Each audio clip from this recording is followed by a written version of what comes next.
Okey, hai. Assalamualaikum murid-murid. Nama cikgu ialah Cikgu Nur Fatihah binti Johari. Okey, selamat berkenalan. Semoga kamu semua berada dalam keadaan sihat dan sejahtera. Okey, semua dah ready untuk belajar hari ini? Okey, hari ini kita akan belajar Bahasa Melayu Komunikasi tingkatan 2. Okey, subtopiknya ialah kakiku bersih. Itu tema 4 unit 12. Untuk aktiviti yang pertama, kamu boleh rujuk pada modul kamu pada halaman muka surat 6, iaitu aktiviti membaca. Okey, di dalam modul tersebut, okey, cikgu ada berikan sebuah petikan.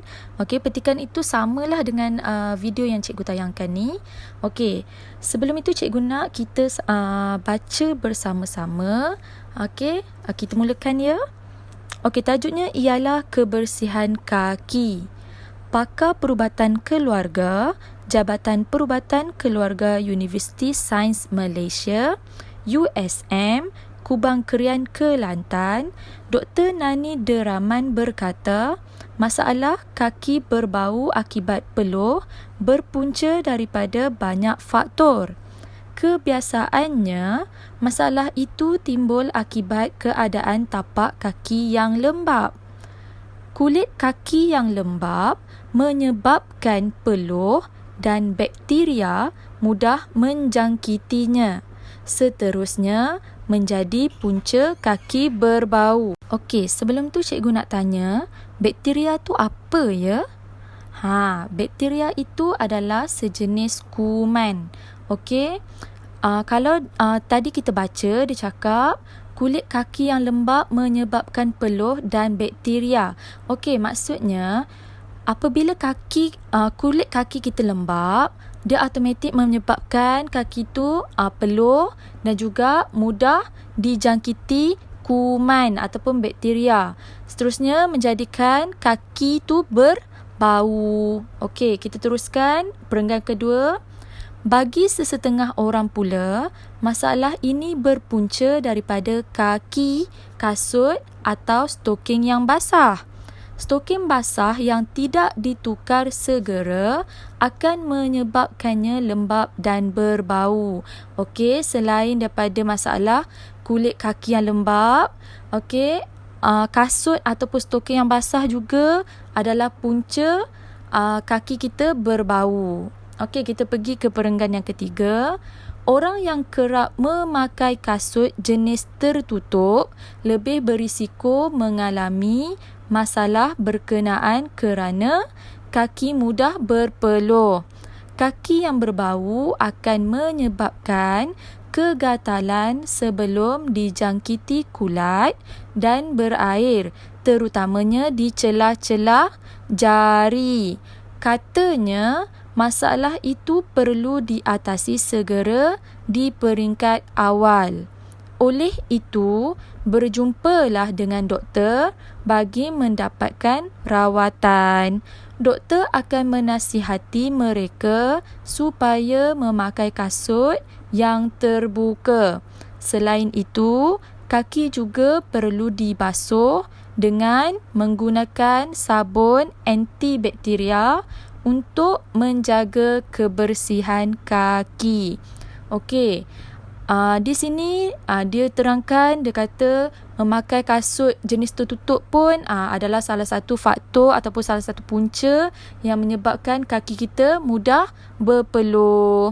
Okey, sekiranya kita ada masalah kaki berair ataupun kat celah jari tu kaki ada masalah gegatalan ke, okey, kita perlu berjumpa dengan doktor. Dan selain tu, kita perlu jaga kaki kita dengan mencuci menggunakan sabun antibakteria. Untuk aktiviti yang seterusnya ialah aktiviti menulis, iaitu membina ayat. Kamu boleh buka modul kamu pada halaman muka surat 5. Okey. Berdasarkan senarai tersebut, bina ayat dengan menggunakan perkataan yang bersesuaian supaya menjadi ayat yang lengkap. Okey, macam mana nak buat ayat yang lengkap, cikgu?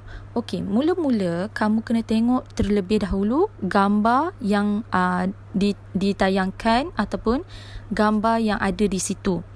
Okey, yang pertama dari tulis kat situ 1, 2, 3, 4, 5 dan 6.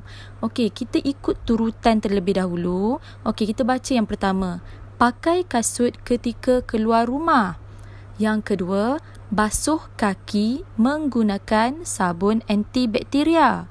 Yang ketiga, pastikan kuku kaki sentiasa pendek.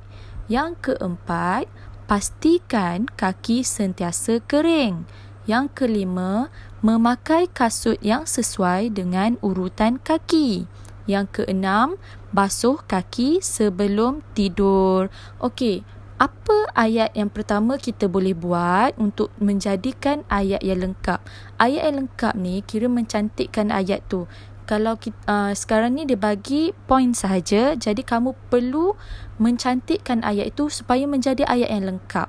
Okey, contohnya yang pertama, okey, tengok nombor 1. Okey, ayat yang kamu boleh bina ialah kita haruslah memakai kasut ketika keluar dari rumah. Sedap kan ayat tu? Dia dah cantik kan? Dia dah lengkap, betul tak ayat tu? Okey, kamu boleh buat apa sahaja ayat supaya menjadi ayat yang lengkap. Maksudnya, binalah ayat, okey? Kamu gunakanlah idea kamu untuk membina ayat supaya ia menjadi ayat yang cantik, ayat yang lengkap, okey? Okey, cikgu bagi contoh yang kedua.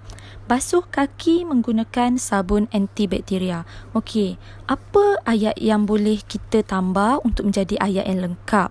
Okey, antaranya ialah kaki hendaklah dibasuh menggunakan sabun antibakteria. Okey, jelas? Okey, sekarang cuba lihat pula pada modul di halaman muka surat 7. Okey, soalannya ialah susun frasa supaya menjadi ayat yang lengkap. Okey, frasa tu perkataan yang telah disediakan di bawah, iaitu contoh yang pertama adalah kaki yang sihat sentiasa cergas menjadikan badan kita. Jadi kamu perlu susun semula ayat itu menjadi ayat yang betul. Okey, antara contoh yang boleh saya beri ialah kaki yang sihat menjadikan badan kita sentiasa cergas. Okey, itu adalah contoh soalan yang pertama. Kamu boleh teruskan menjawab soalan lain yang terdapat di dalam modul. Okey, itu sahaja untuk kelas kita pada hari ini. Teruskan untuk menjawab modul, siapkan. Okey, selamat mencuba. Sekian, terima kasih.